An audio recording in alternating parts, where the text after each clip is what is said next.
All right, so we're talking about how to write, subject lines and ad creatives, and this is something that can, frankly, be used for headlines as well. Actually, so it relates to subject lines and headlines. And what we're going to be going over is what I kind of call my subject line matrix. But again, this could just as easily be headline matrix as well. But basically, what we're doing is we have a sort of grid here, and we're going to go through and we're going to pull out stuff from different where the sales copy is that we're going to write headlines for, or we're going to write headlines or subject lines for, and pull different elements out. So like you can kind of see, okay, what are the promises? What are the problems?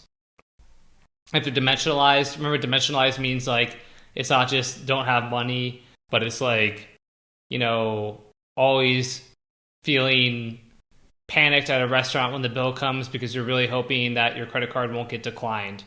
So it's like making it more dimensionalized, making it deeper.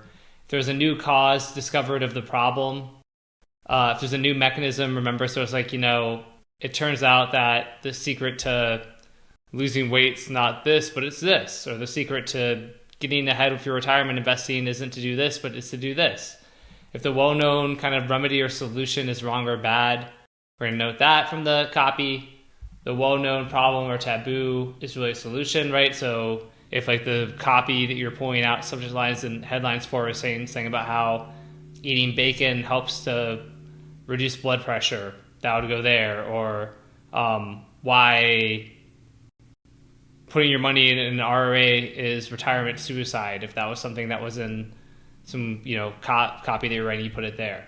Down in emotions, so what are the emotions that are going to be in here, right? Like sadness, happiness, joy, whatever the feelings are, putting them there. The story, so whatever the story is from the sales letter or the sales copy or any other story, you pull it and put it here.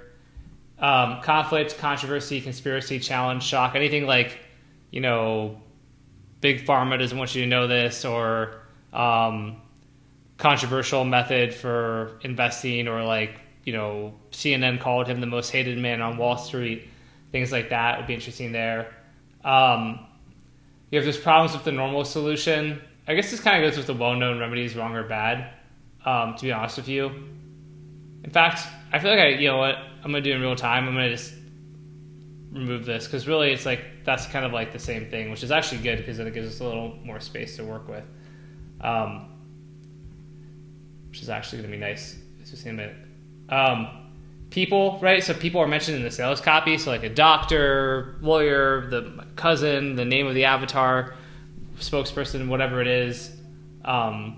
Topical. So like right now, if there's topical stuff in the sales letter, but also if there's topical stuff going on that you could build around. So for example, COVID-19 right now is topical. Debt stimulus, is topical. After the Super Bowl of 2020, people talked about Shakira and J-Lo and showing too much skin or whatever, and that was like this whole debate. That would be topical. So whatever it is.